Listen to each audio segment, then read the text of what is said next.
Tânisi relatives, the eighth fire will not be lit by anger.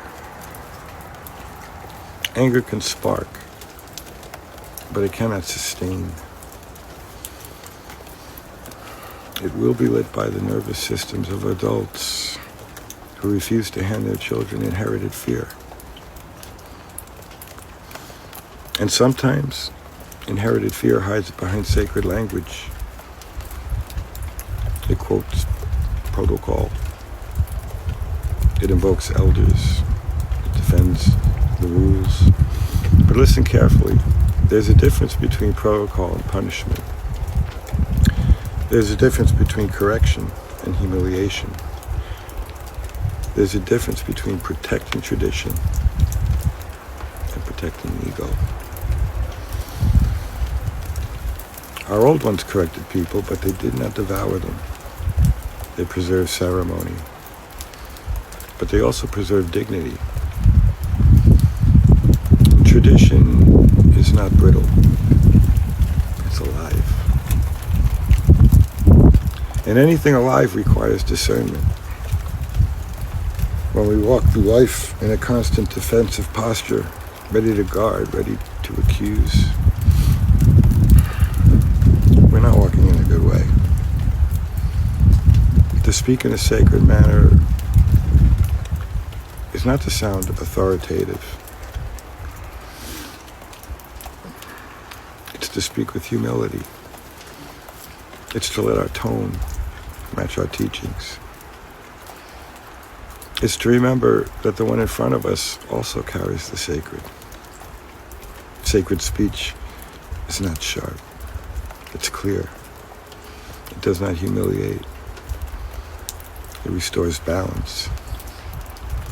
If a teaching increases shame more than belonging, something has been distorted. When we use identity as a blade against one another,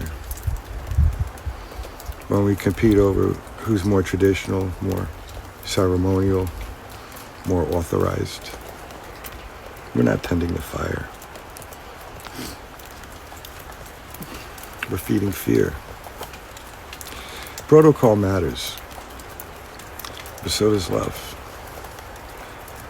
Correction can exist without cruelty. Boundaries can exist without humiliation. But unregulated people cannot steward sacred things well. But the children are watching us. They're learning what safety feels like from the tone of our voices. They're learning what tradition feels like from how we treat one another. If they inherit rigidity without compassion, the circle will shrink. If they inherit steadiness with discernment, the circle will widen. The eighth prophecy is not a prophecy of destruction.